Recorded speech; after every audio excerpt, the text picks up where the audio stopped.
सध्या जे गावामध्ये सिमेंट रस्त्याचं काम चालू आहे, सिमेंट रस्त्याच्या कामाला आमचा मुळात विरोध नाही आहे. मला काय म्हणायचं आहे, विकास झाला पाहिजे, सिमेंट रस्त्याचं काम झालं पाहिजे, निधी आला पाहिजे, हे मान्य आहे. पण त्याच कामाबरोबर गावची सर्वात मोठी योजना गेल्या 30-35 वर्षात 40 वर्षापासून आपल्यात एकच पाणी पुरवठ्याची टाकी होती. त्यानंतरनं मागच्या वर्षी पाणी पुरवठ्याचं योजना मंजूर करून घेतली. फार मोठं काम या म्हणजे 35-40 वर्षानंतर आता झालेलं आहे. पुढच्या 30-35 वर्षाचा विचार करून हे पाणी पुरवठ्याच्या टाकीचं काम मंजूर करून घेतलेलं आहे. त्या पाणी पुरवठ्याच्या पाईपलाईनचं काम चालू असताना पाईपलाईनचं काम बंद करून, मुख्य रस्त्यावरून पाईपलाईनचं काम बंद करून रस्त्याचं काम हाती घेतलेलं आहे. मग तुम्ही रस्त्याचं काम हाती घेतलंय, रस्ता करणार, कोट्यावधी रुपयाचा रस्त्याचा निधी शासनाचे, सर्व आपल्या खिशातले टॅक्समधून जमा झालेले पैसे शासनाकडं, त्या निधीतूनच हा पैसा खर्च करतोय शासन. मग त्या खर्च होणाऱ्या पैशाला काहीतरी त्याचा विनियोग झाला पाहिजे. ते पैसे पूर्ण वाया जाणार आहेत, पाण्यात जाणार आहेत. रस्ता उकरणार आम्ही परत आणि परत पाईपलाईनचं काम करणार. मग त्याला काय उपयोग आहे त्याला? दुसरी गोष्ट, विषय पाईपलाईनचाच नाही काय की बाबा जे अतिक्रमण झालेलं आहे, जे अंदूरचा मुख्य प्रवेशद्वार आहे, त्या प्रवेशद्वारावरती आता 30 फुटाचा रस्ता होतोय. आणि जे अतिक्रमण आहे की दोन्ही बाजूला आहे का, नेमकं काय झालेलं आहे ह्याच्या संदर्भात काय बोल? गावच्या मुख्य रस्त्याच्या दोन्ही बाजूला गावठाणची जमीन आहे. हुतात्मा स्मारक, हॉस्पिटल, दवाखाना या बाजूला तर पूर्ण, याकडून त्याकडनं पूर्ण गावठाणची जमीन आहे. ह्या गावठाण जमिनीवरती ग्रामपंचायतनं जे गाडे बांधून दिलेले आहेत व्यापाऱ्याला, त्या पद्धतीने इतर व्यापाऱ्याने जे कोणी अतिक्रमण केलेले आहेत त्यांनाही तेवढीच जागा द्यावी आणि त्याच्या पुढचं अतिक्रमण पाडून त्या ठिकाणी गटारीचं काम होणं गरजेचं आहे. एवढा निधी खर्च करताय तुम्ही, या ठिकाणी ते खर्च करत असताना तुम्ही गटारीचं काम अगोदर हाती घ्यायला पाहिजे होतं. नसता सगळा रस्त्याचा निधी पूर्ण वाया जाणार आहे. जो काय खर्च करताय तुम्ही निधी, तो पूर्ण वाया जाणार आहे, रस्ता टिकणार नाही. त्याच्यामुळं पहिलं गटार होणं गरजेचं आहे. गटार करूनच मग रस्ता केला पाहिजे. तर त्याच्यासाठी तुम्हाला जे ग्रामपंचायतचे गाळे आहेत त्याच्या समोरचं जे अतिक्रमण आहे, त्याच पद्धतीनं त्या इतर लोक जे अतिक्रमण केले आहेत त्यांनाही जागा द्यावं, त्यांनाही उठवू नये. तेही व्यापारी आज बऱ्याच दिवसापासून बसले आहेत, त्यांनाही आमचा उठवण्याचा हेतू नाही. पण त्यांचं समोरचं अतिक्रमण काढलं पाहिजे. ही जागा का त्यांच्या मालकी हक्कातली नाही, ही जागा ही शासनाचीच आहे. ठीक आहे, अतिक्रमण केले, व्यापार वाढला पाहिजे, व्यापारी जगले पाहिजेत, टिकला पाहिजे, हे मान्य आहे मला. पण ते समोरचं अतिक्रमण तर काढा. नाहीतर तुम्ही आता जेवढा रस्ता करताय तुम्ही, त्या रस्त्यावरच पुन्हा सगळे वाहनं पार्क होणार आहेत. मग रस्ता वापरात येणारच नाही, पूर्वीसारखंच होणार आहे. मग काय उपयोग आहे या रस्त्याचा? दुसरी गोष्ट, मला एक गोष्टीचं उत्तर द्या. जो रस्ता आता सध्याचं चालू आहे, अतिक्रमण तर वाढलेलं आहे, ग्रामपंचायतीला तसे शासनाचे आदेशही आलेले आहेत, परंतु अद्यापही कोणत्याही प्रकारची कारवाई होत नाही आहे. जर कारवाई नाही झाली तर त्याच्या पुढचं पाऊल काय असेल तुमचं? मी परवाच माझं निवेदन दिलेलं आहे ग्रामपंचायतला, BDOला दिलेलं आहे, सार्वजनिक बांधकाम खात्याला, त्यांचं काय काम आहे त्या पद्धतीने त्यांना एक निवेदन दिलेलं आहे की माझं म्हणणं आहे की तुम्ही अतिक्रमण पहिलं काढा, गटारीचं काम पहिलं घ्या हाती तुम्ही, आणि सर्वात महत्त्वाचं पाईपलाईनचं काम करून मग रस्त्याचं काम करा. ह्या सगळ्या गोष्टी जर नाही झाल्या तर मी ग्रामपंचायतला कुलूप ठोकणार, हा मी इशारा दिलेला आहे. बघूया, आता मी काल निवेदन दिलेलं आहे, त्यानंतर ग्रामपंचायत काय करते आहे, कुठली पावलं उचलते आहे, मी बघणार आहे. मी ग्रामपंचायतचा सदस्यच आहे. मी ग्रामपंचायत सदस्य असून सुद्धा मला काही गोष्टी माहीत नाहीत. इथले प्रमाणपत्र दिलेत का नाहीत हेही इथल्या कर्मचाऱ्याला माहीत नाही. इथला येणेल समोरच्या बाजूला घोडके आणि आलुरे यांची जी प्लॉटिंग, खाजगी प्लॉटिंग आहे, त्यांचे येण्याचं रेकॉर्ड इथं उपलब्ध नाही, त्याचा नकाशा नाही.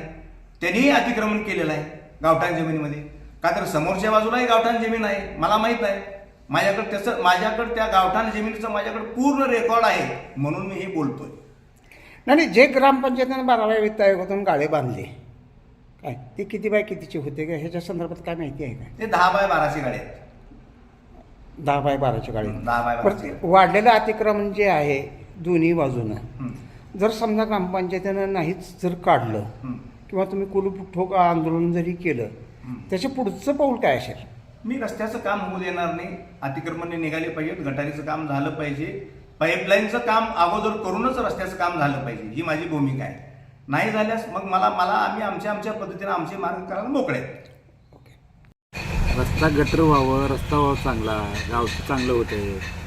आता तुम्ही आता हा जो रस्ता व्हायला आहे त्याच्या संदर्भात काय अडचण आहे? कायच अडचण नाही, फक्त गटर पाहिजे आम्हाला. गटर जरा म्हणतो दुकानाचं व्यापाऱ्याचं नुकसान काय होतं. काय होत नाही नुकसान, जेवढं अगोदर करून खायला दिलं तेवढ्यात मग नीट आहे ते. आता तुमचा विस्तार वाढला, त्याला सरपंच काय करणार, मेंबर काय करणार? हां, आमचं तर म्हणणं आहे पुढचं काढा पूर्ण, जेवढं अतिक्रमण झालं तेवढं काढा. सगळं काढलं पाहिजे. हां, आणि आणि ते नेमकं हे दुकानं कशा पद्धतीने मिळालेली? अशा पद्धतीने किती बाय कितीचं ग्रामपंचायतीकडे नोंदी आहेत का ह्याच्या? आहे की पण नोंदी त्याच्या नाहीत, ते तहसीलकडे नोंद द्यायच्या. तहसीलकडे आहेत. हां, तहसीलकडे नोंद द्यायच्या. बरं. आणि उठलं की सुटलं सरपंच म्हणाले, मग एकटा सरपंच काय करणार आहे ते? 16 मेंबर काय करायला ते? नुसतं एकटे सरपंच जिम्मेदार आहे ते का? 16 मेंबर नाही ते? मेंबराचं पुन्हा दुकान नाही रोडला. उगं उठलं की सुटलं सरपंच ना ते, सरपंच ना ते. सरपंच समोर आहे ते, तुम्ही 16 जण या की. बाकीचे म्हणजे राजकारण चालू आहे असं समजा. राजकारण चालू आहे. हां.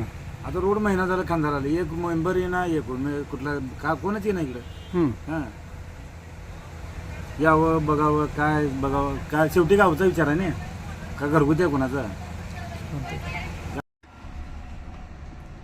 अणदूरमध्ये खूप प्राचीन ऐतिहासिक खंडोबाचं मंदिर आहे आणि अणदूरला जवाहर विद्यालय, परत आता नवीन झालेले श्री श्री रविशंकर विद्यालय, जिजाऊ इंग्लिश स्कूल, अशा अनेक शाळांचा तिथं मुलांचा येण्या जाण्याचा प्रवास हा अधिकचा आहे.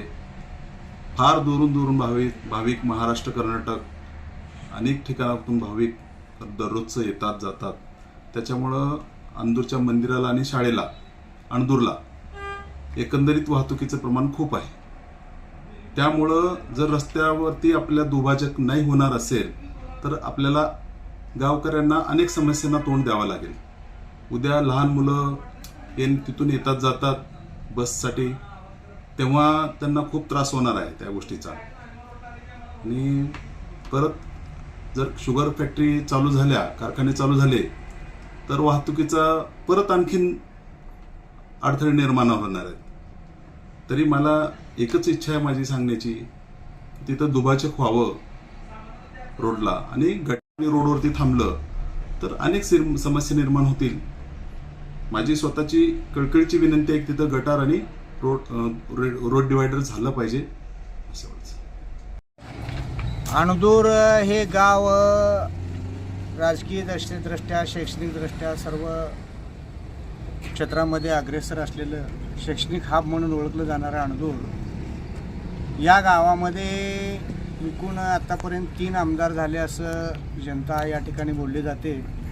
पहिला आमदार खलीफ मियाँ काजी, दुसरा आमदार मधुकररावजी चव्हाण साहेब आणि आलुरे गुरुजी, या तिघाचंही काम खूप मोठं आहे, वाखाणण्याजोगं आहे. संपूर्ण महाराष्ट्राने या तिघाच्याही कामाची दखल घेतलेली आहे. परंतु हे तिघं गाव पुढारी असताना आपल्या गावाची पाहिजे तेवढी सुधारणा झाली नाही. गुरुजीचं क्षेत्र वेगळं होतं, शैक्षणिक क्षेत्रामध्ये त्यांची खूप मोठी भरारी आहे आणि महाराष्ट्रामध्ये शैक्षणिक हब म्हणून ओळखलं जातं. परंतु या गावाला खंडोबा, जसं या तिघाचं वैशिष्ट्य आहे तसंच आमच्या गावाला खंडोबाचं एक वैशिष्ट्य आहे. या खंडोबासाठी आंध्र प्रदेश, महाराष्ट्र आणि कर्नाटकमधून जे भक्त लोक येतात, त्या खंडोबासाठी येण्यासाठी जाण्यासाठी जा रस्ता आहे गावातून, या मेन रोडचं काम सध्या चालू आहे आणि ते काम गायरानातून आहे. 155 सर्वे नंबर म्हणून गायरान म्हटलं जातं. ते आम्ही लहान असताना खूप मोठा रस्ता होता, 100 फुटापेक्षा अधिक मोठा रस्ता होता. परंतु आज पाहिलं तर एकच गाडी जाते आणि दुसरी गाडी जाऊ शकत नाही.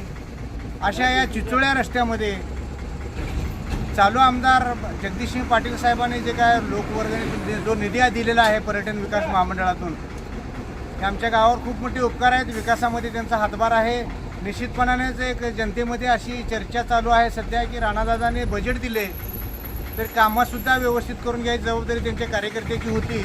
पण कार्यकर्त्यांना आणि गावातल्या लोकांना एकत्रित करून एक जनता दरबार अणदूरमध्ये भरवावं आणि आमचं गाव सुरळीत आणि सुंदर करावं, गावाचा रस्ता व्यवस्थित करावं, गटार करावी.